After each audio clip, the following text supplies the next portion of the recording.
वज़ीर-ए-आज़म नरेंद्र मोदी आज video conferencing के जरिए विकसित भारत विकसित राजस्थान प्रोग्राम से करेंगे खिताब।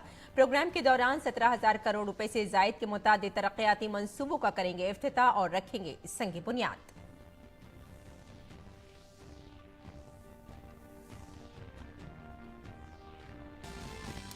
वज़ीर-ए-आज़म नरेंद्र मोदी आज हरियाणा के रेवाड़ी में 9,750 करोड़ रुपए से जायद के मुताबिक तरक्याती मंसूबों का करेंगे इफ्तिताह और रखेंगे संग बुनियाद। गुरुग्राम मेट्रो रेल मंसूबा और एम्स का रेवाड़ी में रखेंगे संग बुनियाद।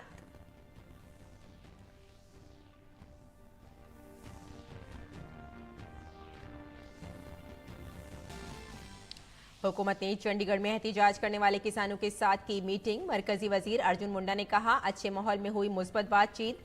18 फरवरी की शाम को फिर होंगे किसान नुमाइंदों के साथ मुज़ाकरात।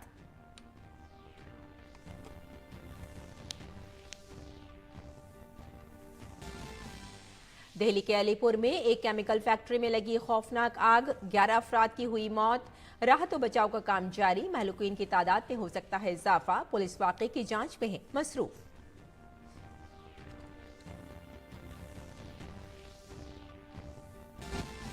और बैनुल-अक़वामी खबरों में पाकिस्तान में सियासी बहरान बरकरार। पाकिस्तान तहरीक इंसाफ ने आम इंतखाबात में मुबैना धांधली के खिलाफ 17 फरवरी को मुल्क गिरपुर अमन एहतिजाजी मुजाहरे का किया ऐलान।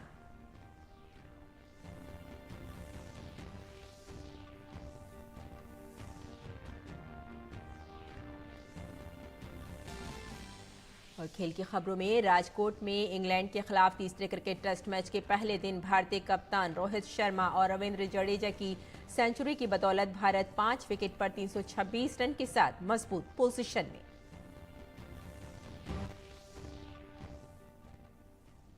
आदाब नाज़रीन, खबरनामे में आपका इस्तकबाल है। मैं हूं आपके साथ रेशमा फारूकी। आइए तफसील से आप खबरों पर नजर डालते हैं। वज़ीर-ए-आज़म नरेंद्र मोदी आज वीडियो कॉन्फ्रेंसिंग के जरिए विकसित भारत विकसित राजस्थान प्रोग्राम से खिताब करेंगे। प्रोग्राम के दौरान वज़ीर-ए-आज़म 17,000 करोड़ रुपए से ज्यादा के कई तरक्याती मंसूबों का इफ्तिताह और संग बुनियाद रखेंगे।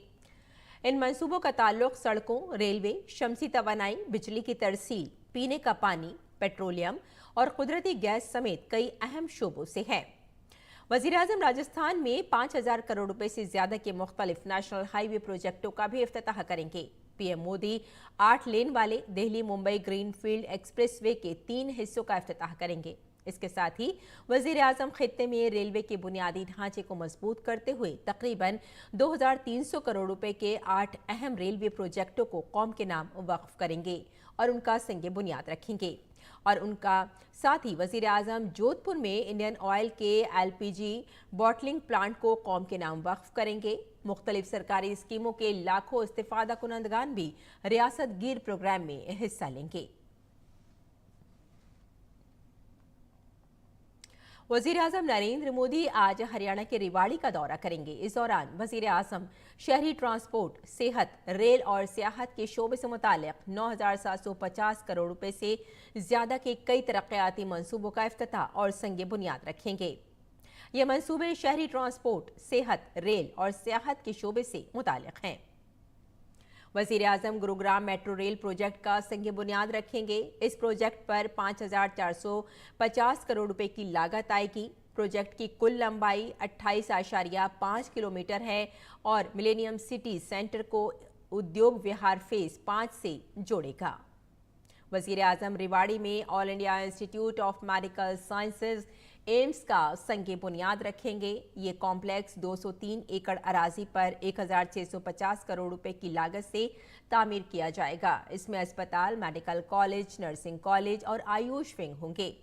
वज़ीर-ए-आज़म कुरुक्षेत्र में 9 तामीर शुदा अनुभव केंद्र ज्योतिर्सर का इफ्तिताह करेंगे। अनुभव केंद्र तकरीबन 240 करोड़ रुपए की लागत से 17 एकड़ पर बनाया गया है। वज़ीर-ए-आज़म रेलवे के कई मंसूबों का संग बुनियाद रखेंगे और इफ्तिताह करेंगे। इनमें रियासत में कई रेलवे लाइनों को दोगुना करना भी शामिल है।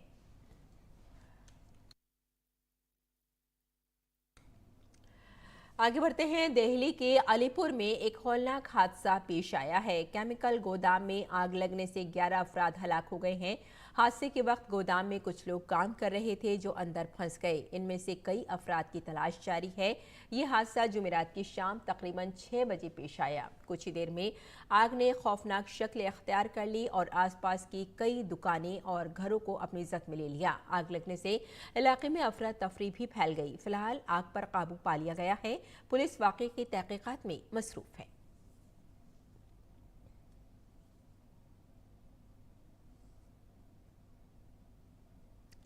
और किसानों की तहरीक के दरमियान हुकूमत बातचीत के जरिए हल तलाश करने की हर मुमकिन कोशिश कर रही है। इसी सिलसिले में मरकजी वुज़रा अर्जुन मुंडा, पीयूष गोयल और नित्यानंद राय ने चंडीगढ़ में किसान लीडरों के साथ तीसरी मीटिंग की। मीटिंग में पंजाब के वजीर आला भगवंत मान ने भी शिरकत की। मीटिंग में अमन बरकरार रखने पर इत्तेफाक किया गया। मीटिंग के बाद मरकजी वजीर ज़राअत अर्जुन मुंडा ने कहा कि बहुत अच्छे माहौल में मुस्बत बातचीत हुई और 18 फरवरी की शाम को किसानों से दोबारा बातचीत होगी। भारतीय जनता पार्टी का 2 रोजा कौमी कन्वेंशन हफ्ते से नई दिल्ली में शुरू हो रहा है। तकरीबन 11,500 नुमाइंदे इस प्रोग्राम में हिस्सा लेंगे, जिनमें मरकजी वुज़रा, बीजेपी की हुकूमत वाली रियासतों के वुज़राए आला, रियासती वुज़रा, कौमी और रियासती पार्टी ओहदेदार, अरकान पार्लियामेंट और अरकान असेंबली शामिल हैं। बीजेपी के सीनियर लीडर रविशंकर प्रसाद ने कहा कि कॉन्फ्रेंस के पहले दिन ओहदेदारों की मीटिंग होगी। वजीर आजम नरेंद्र मोदी इतवार को इख्तितामी इजलास से खिताब करेंगे। बीजेपी के 2 रोजा कौमी कन्वेंशन में 2 करारदादें लाई जाएंगी और आइंदा लोकसभा इंतखाबात के लिए पार्टी की तैयारियों पर तफसीली बातचीत होगी। मगरबी बंगाल असातिज़ा की तकर्रुरी घपला मामले में ईडी की कार्रवाई मुसलसल जारी है। ईडी ने आज कोलकाता में 4 ठिकानों पर छापेमारी की। ये छापेमारी मगरबी बंगाल के साबिक वजीर तालीम और जेल में बंद टीएमसी रहनुमा पार्थ चटर्जी के साथियों के ठिकानों पर हो रही है।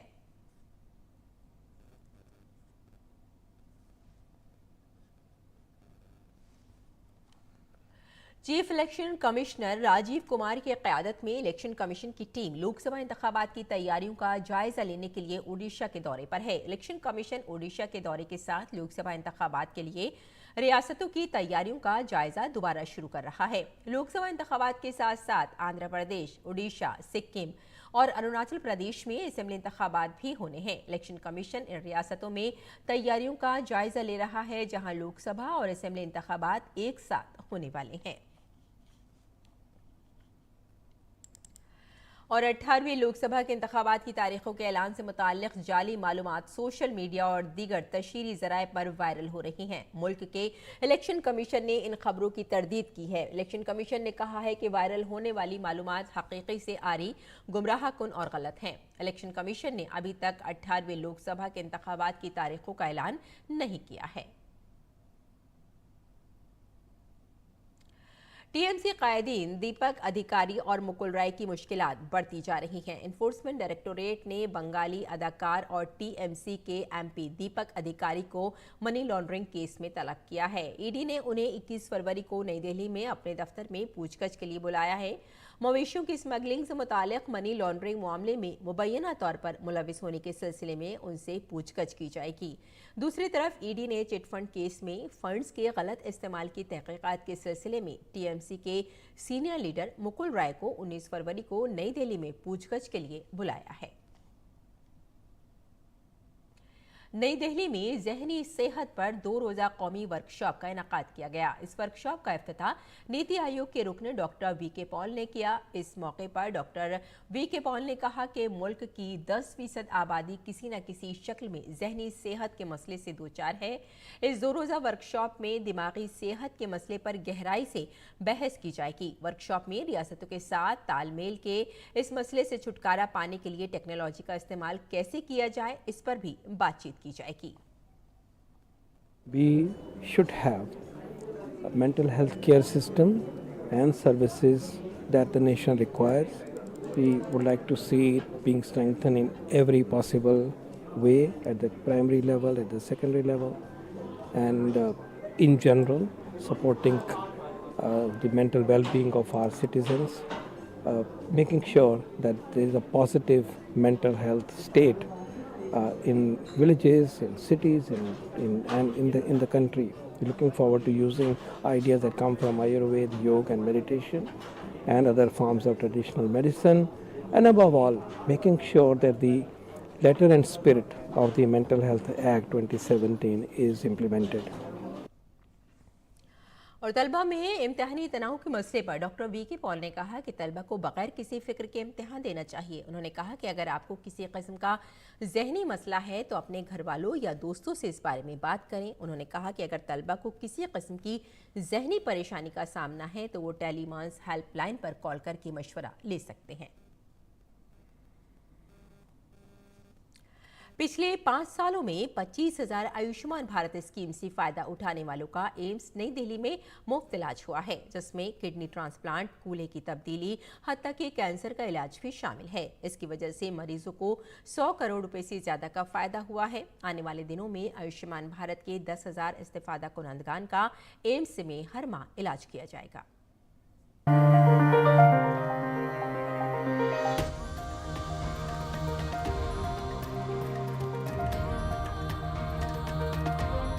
ये है रिंकू। उत्तर प्रदेश के आगरा के रहने वाले रिंकू ने ख्वाब में भी नहीं सोचा था कि उसका हिप ट्रांसप्लांट मुफ्त में किया जाएगा और वो एक बार फिर अपने पैरों पर चलने के काबिल हो जाएगा। ये आयुष्मान भारत स्कीम से मुमकिन हुआ है। रिंकू का दिल्ली के एम्स में इलाज किया गया। आज अगर आयुष्मान कार्ड ना होता तो शायद मेरा इलाज नहीं हो पाता और आयुष्मान कार्ड से मोदी जी ने हमें दोबारा से जीने के लिए जिंदगी दी है। मैं उनका हमेशा आभारी रहूंगा। रिंकू कोई अकेला नहीं है। इन जैसे बहुत से लोग हैं जिनका आयुष्मान भारत कार्ड के जरिए इलाज किया गया है। 2021 में मेरे को दिक्कत हुई थी किडनी की और यहीं से हमने इलाज करा और 2023 में मेरा ट्रांसप्लांट हुआ और इसी के थ्रू आयुष्मान भारत के थ्रू हमने यहीं आके कार्ड भी बनवाया और यहीं से ट्रांसप्लांट भी करा। हम मोदी जी को धन्यवाद देना चाहते हैं कि हमारे आसान हुआ इलाज करना। पिछले 5 सालों में एम्स नई दिल्ली ने आयुष्मान भारत के 25,000 मुस्तफिदीन का मुफ्त इलाज किया है। इसकी वजह से गरीबों ने 100 करोड़ रुपए से ज्यादा की बचत की है। अब तक 4 kidney transplant, 1 bone marrow transplant, 5,179 cancer के मरीज, 700 अमराज कल्ब के मरीज, कूल्हे की तब्दीली के 550, घुटने की तब्दीली के 150, आँख के 4,275, न्यूरो सर्जरी के 2,223, मेडिसिन के 3,169 मरीज और ऑर्थोपेडिक्स के 2,260 मरीजों को आयुष्मान भारत योजना से मुफ्त इलाज फराहम किया जा चुका है। हम जो हमारी नर्सेज हैं, जो हमारी वार्ड में नर्सेज जो पेशेंट के साथ सारा टाइम रहती हैं, हम उनको इस स्कीम के बारे में जागरूक करा रहे हैं ताकि वो पेशेंट्स के साथ बात करें, पेशेंट्स को आइडेंटिफाई करें और जो इस स्कीम के लिए एंटाइटल्ड है इस स्कीम के अंदर उसको इनरोल करें। आयुष्मान भारत के इस्तेफादा कुनंदगान की सहूलत के लिए एम्स में और भी बहुत से इक़दाम किए जा रहे हैं। हर एक ब्लॉक में और हर एक सेंटर में आयुष्मान का एक आउटलेट खोल रहे हैं जहां पर पेशेंट जाके अपना एंटाइटलमेंट चेक कर सके और जिसको अपनी एंटाइटलमेंट पता है वो उसको अवेल कर सके। आयुष्मान भारत स्कीम के तहत अब तक मुल्क में तकरीबन 7 करोड़ लोगों ने मुफ्त इलाज का फायदा उठाया है। आयुष्मान भारत के इस्तेफादा करने वालों को हर साल 5 लाख का मुफ्त इलाज मिला है। हाल ही में हुकूमत ने इस स्कीम में आशा और आंगनवाड़ी कारकुनों को भी शामिल किया है। लितेंद्र सिंह की रिपोर्ट, डीडी न्यूज उर्दू खबरें। और नई दिल्ली आलमी किताब मेले में वजारत इत्तलात व नशरियात के पब्लिकेशन डिवीजन का स्टॉल भी तवज्जो का मरकज बना हुआ है। पब्लिकेशन डिवीजन के स्टॉल में बच्चों के अदब से लेकर गांधी अदब, आर्ट, तारीख, सकाफत, मशहूर लोगों की सवाने हयात, साइंस और टेक्नोलॉजी समेत मुख्तलिफ अहम मौज़ूआत पर किताबें मौजूद हैं। पब्लिकेशन डिवीजन के स्टॉल पर और क्या खास है, पेश है हमारे नामानिगार ग्रीश निकशनाश की ये खास रिपोर्ट। दिल्ली के प्रगति मैदान में जारी नई दिल्ली आलमी किताब मेले में इत्तलात और नशरियात की वजारत के पब्लिकेशन डिवीजन का स्टॉल हर किताब से मोहब्बत करने वालों को अपनी तरफ मुतवज्जे कर रहा है। बच्चों के अदब से लेकर आजादी के 75 साल की कहानी तक, गांधी अदब और राष्ट्रपति भवन से मुताल्लिक कई कहानियां खास तौर पर पब्लिकेशन डिपार्टमेंट के स्टॉल पर देखी जा सकती हैं। इस बार इंडिया एयर बुक 2024 और करियर कॉलिंग भी किताब मेले में खुसूसी तवज्जो का मरकज बने हैं। पब्लिकेशन डिवीजन का हमारा जो उद्देश्य है हमेशा जो है अफोर्डेबल बुक्स और क्वालिटी बुक्स निकालने का है, पब्लिश करने का होता है। और हमने इस बार इंडिया 24 जो हमारे रेफरेंस एनुअल है उसको हमने रिलीज किया है, जो कि प्रतियोगी परीक्षा में बैठने वाले जो विद्यार्थी हैं उनके लिए बहुत उपयोगी होता है। इसके अलावा एक कैरियर कॉलिंग ये हमने एक नई बुक लॉन्च करी है। इसमें डिफरेंट तरह के कैरियर है, क्या क्या अपॉर्चुनिटीज है उसके बारे में युवाओं को जानकारी मिलेगी। किताब मेले में महकमा पब्लिकेशन की जानिब से 8 तारीख, सखाफत, मशहूर लोगों की सवाने उम्री, बच्चों का अदब, साइंस और टेक्नोलॉजी समेत मुख्तलिफ अहम मौज़ूआत पर किताबें आवेज़ा की जा रही हैं। सुदूर और वज़राए आज़म की मुंतखब तकारीर के मजमूए भी यहाँ देखे जा सकते हैं। बाल भारती योजना, कुरुक्षेत्र, आजकल, रोजगार समाचार समेत किताबों और रिसालों के मुतनव्वे मजमूए यहाँ दिखाए गए हैं। इसमें हिंदुस्तानी जद्दोजहद आज़ादी, मुख्तलिफ अफराद की सवाने हयात और हिंदुस्तानी सकाफत पर बहुत सी किताबें शामिल हैं। मेले में शोबा पब्लिकेशन की जानिब से करियर कॉलिंग के हवाले से खुसूसी गुफ्तगू का भी एहतमाम किया गया। कला, इतिहास और संस्कृति के अलावा अनेक महान व्यक्तित्वों पर प्रकाशन विभाग के इस स्टॉल पर बहुत सी पुस्तकें देखी जा सकती हैं। अगर आप भी नई दिल्ली विश्व पुस्तक मेले में आ रहे हैं तो इस स्टॉल का दौरा करना ना भूलें। कैमरामैन मोंटी सिंह के साथ गिरीश निशाना, डीडी न्यूज, दिल्ली। नई दिल्ली के आलमी किताब मेले के सकाफती प्रोग्रामों में कसीर लिसानी भारत की झलक भी साफ नजर आ रही है। जी हाँ, लद्दाख के गुलकार फैसल आशूर तकरीबन 8 हिमालयाई ज़बानों में गाते हैं, जो इन दिनों दिल्ली के प्रगति मैदान में जारी आलमी किताब मेले में अपनी आवाज़ से एक अलग माहौल बना रहे हैं। हमारे नामानिगार गिरीश निशाना ने कसीर लिसानी फैसल आशूर से खुसूसी गुफ्तगू की। नई दिल्ली विश्व पुस्तक मेले में रोजाना सांस्कृतिक कार्यक्रमों का भी आयोजन किया जा रहा है। कलाकार फैसल अशूर हमारे साथ हैं। बहुत ही अच्छा लग रहा है, हम एनबीटी के साथ काफ़ी समय से जुड़े हैं और जिस तरह से जो रीजनल लैंग्वेजेस को प्रमोट किया जा रहा है, मुझे लगता है कि ये बहुत ही बढ़िया इनिशिएटिव है, क्योंकि हम सब जानते हैं कि हमारे हिंदुस्तान में हर एक जगह पे अलग खूबसूरती है, अलग जगह पे अलग संस्कृति, लैंग्वेजेस, कल्चर, हर चीज़ देखने को मिलता है। तो उसी चीज़ को ये वर्ल्ड बुक फेयर जैसे एक बड़े प्लेटफॉर्म पर सेलिब्रेट किया जा रहा है, तो हम एज ए लद्दाखी इस चीज़ का सच में प्राउड फील करते हैं कि हमें भी मौका मिला है यहाँ पे अपने लद्दाख के कल्चर को दिखाने का। ऐसे कहा जाता है कि करीब 7-8 भाषाओं के अंदर आप गाते भी हैं। कौन कौन सी भाषाएं हैं? जी, मैं कोशिश करता हूँ बेसिकली जो मेरा नेटिव लैंग्वेज बल्ती में भी गाता हूँ, लद्दाखी में भी गाता हूँ। बाकी उसके अलावा जितने भी जो हिमालयन रीजन हैं, भूटनीस हो गया, टिबेटन हो गया, नेपाली हो गया, फिर इस तरह के जो हिमालयन रीजन में बेसिकली जितने भी लैंग्वेजेस है उसमें मैं गाने की कोशिश करता हूँ। झूले झूले झूले मोल झूलन जिक्साला लद्दाख सी गान जोन कुन, तो ये लद्दाखी में था। उसी तरह बल्ती में ग्रिप्शात सुलाबे लेरगांगो व्यसना को हन्ची सुसामे, तो इसी तरह थोड़ा मैं जोंखा जो कि भूटान में बोली जाती है उसमें गाना चाहूँगा थोड़ा। यालाई जुम चलते में ना मालूई ड्रूम नम में ना बरदेगी छुम चलते में ना बुमछेगी मिक्ट्रेल चमेना, तो इसी तरह कुछ लैंग्वेजेस में मैं गाता हूँ। नई दिल्ली विश्व पुस्तक मेले की थीम बहुभाषी भारत रखी गई है, तो उसको पूरी तरह से कहीं ना कहीं ये चरितार्थ करते नजर भी आ रहे हैं। कैमरामैन मोंटी सिंह के साथ गिरीश निशाना, डीडी न्यूज, दिल्ली। बुलेटिन में आगे बढ़ते हैं, कुछ और खबरों पर नजर डालते हैं। पाकिस्तान में पाकिस्तान तहरीक इंसाफ पार्टी ने 8 फरवरी को होने वाले आम इंतखाबात में मुबैना धांधली के खिलाफ 17 फरवरी को मुल्क गिर पुर अमन एहतजाज का ऐलान किया है। पीटीआई के बानी इमरान खान से अडियाला जेल में मुलाकात के बाद पीटीआई रहनुमा बैरिस्टर गौहर अली खान ने तमाम सियासी जमातों को एहतजाज में शामिल होने के लिए दावत दी है। मुकामी मीडिया के मुताबिक पीटीआई ने इन खबरों को भी मुस्तरद कर दिया जिनमें दावा किया गया था कि पार्टी मरकज में पाकिस्तान पीपल्स पार्टी और खैबर पख्तूनख्वा में पाकिस्तान तहरीक इंसाफ के एमपी के साथ इत्तेहाद कर रही है। अमेरिका ने पाकिस्तान के इंतखाबात में धांधली की खबरों पर तशवीश का इजहार किया है। व्हाइट हाउस ने कहा है कि पाकिस्तान के कुछ हिस्सों में मुजाहिरों के इत्तलात के बाद अमेरिका को पाकिस्तान के इंतखाब में धमकियों और वोटर्स को दबाने की इत्तलात पर तशवीश है। अमेरिका में व्हाइट हाउस के कौमी सलामती के तर्जुमान जॉन किर्बी ने कहा कि अमेरिका सूरत हाल पर मुसलसल नजर रखे हुए है। काबिल जिक्र है कि पाकिस्तान में गुज़श्ता हफ्ते होने वाले इंतखाबात में किसी को वाज़ेह अक्सरियत नहीं मिली थी। ताहम जेल में बंद साबिक़ वज़ीर आज़म इमरान खान के हिमायत याफ्ता आज़ाद उम्मीदवारों ने 264 में से 92 नशिस्तों पर कामयाबी हासिल की थी।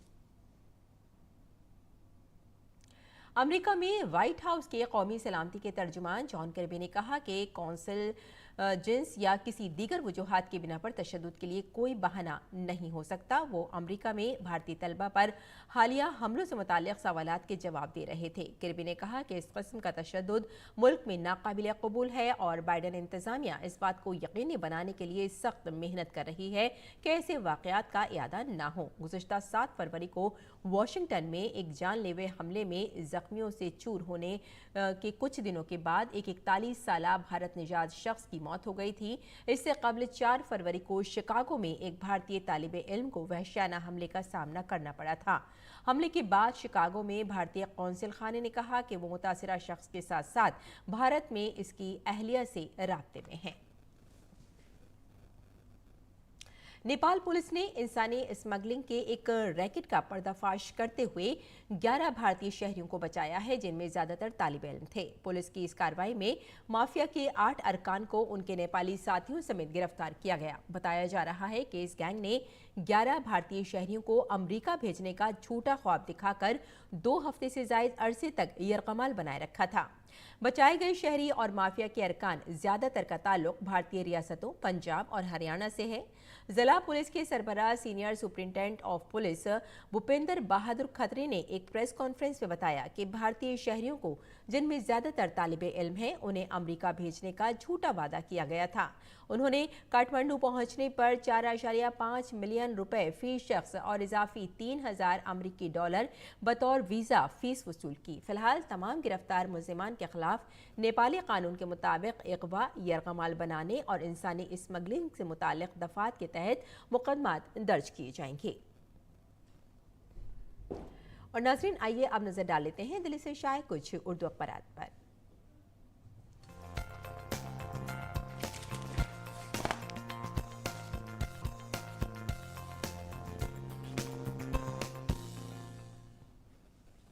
तो नाज़रीन, आइए अखबारात की जायज़े में सबसे पहले बात कर लेते हैं रोज़नामा राष्ट्रीय सहारा की। राष्ट्रीय सहारा के सफ़े अव्वल की खबर है कि इलाहाबाद हाई कोर्ट ने वाराणसी वाक़ई ज्ञानवापी मामले में काशी विश्वनाथ ट्रस्ट को पूजा की इजाज़त देने के ज़िला जज के फैसले की जवाज़ को चैलेंज करने वाली अपील पर समाअत करते हुए फैसला महफूज कर लिया है और ज्ञानवापी मस्जिद तहखाने मामले में समाअत पूरी हो चुकी है। और आइए अब नज़र डाल लेते हैं अगली सुर्खी पर। अगली सुर्खी भी नाज़रीन हमने इसी अखबार से ली है। इंतखाबी बॉन्ड स्कीम गैर आइनी, सुप्रीम कोर्ट की आइनी बेंच ने इसे मनसूख कर दिया है। और अब देख लेते हैं अगली सुर्खी, जिसे हमने लिया है रोज़नामा हिंदुस्तान एक्सप्रेस से। हिंदुस्तान एक्सप्रेस की ये खबर है, किसानों के एहतिजाज के तीसरे दिन 3 अहम फैसले। और आज की अगर बात की जाए तो आज भारत बंद बताया जा रहा है और ख़ास तौर से किसानों के एहतिजाज की वजह से आम लोगों को बहुत ज़्यादा परेशानी का सामना करना पड़ रहा है। ट्रैफिक भी बुरी तरह से मुतासिर बताया जा रहा है। और अब देख लेते हैं अगली सुर्खी, लोकसभा स्पीकर ने 2 रोज़ा कौमी सेमिनार का इफ्तिताह किया है और अपने इफ्तिताह में उन्होंने कहा कि खुद इन्हिसारी की दौर में दाखिल हो चुका है मुल्क और मुल्क तेज़ी से आगे बढ़ रहा है। और आपको बता दें कि कनाडा, ऑस्ट्रेलिया और न्यूजीलैंड के वज़राए आज़म का रफ़े ऑपरेशन पर शदीद इजहार तशवीश बताया जा रहा है। और अगली खबर देख लेते हैं, गालिब एकेडमी में गज़ल सराय का मुकाबला का इनकाद किया गया और आपको बता दें कि इसमें कई स्कूल के बच्चों ने पार्टिसिपेट किया और गज़ल सराय में उन्होंने अपना इनाम जीता।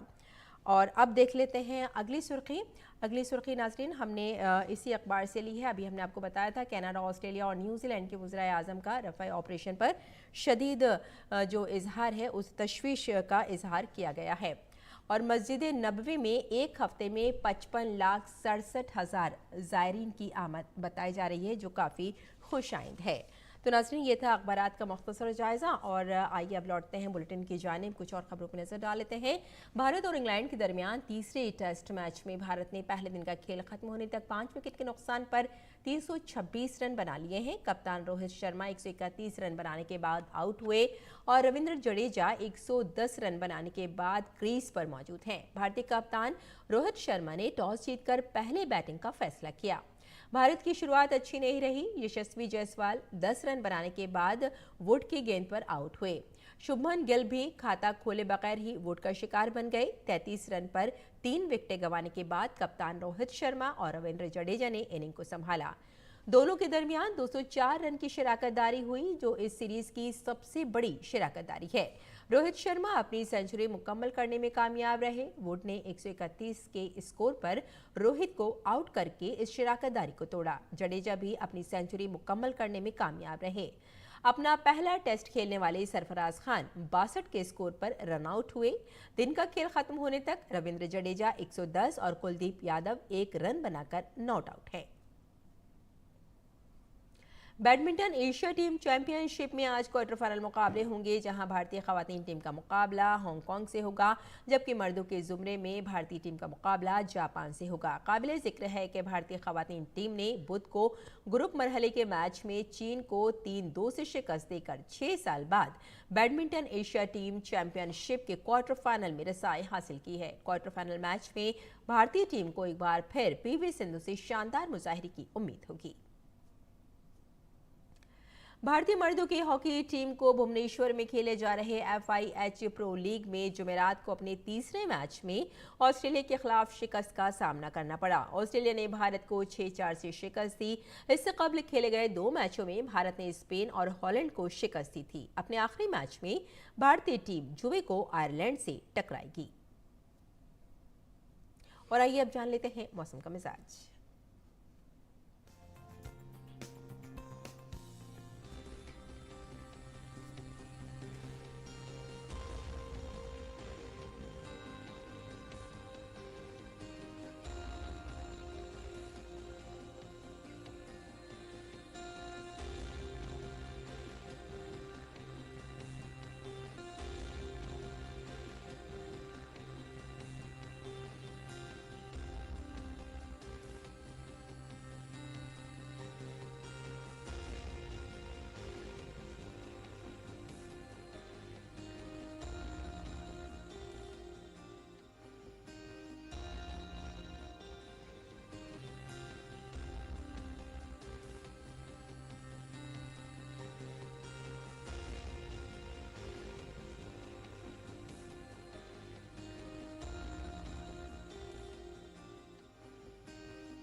तो नाज़रीन, खबरनामे में फिलहाल इतना ही। इजाज़त दें। आदाब।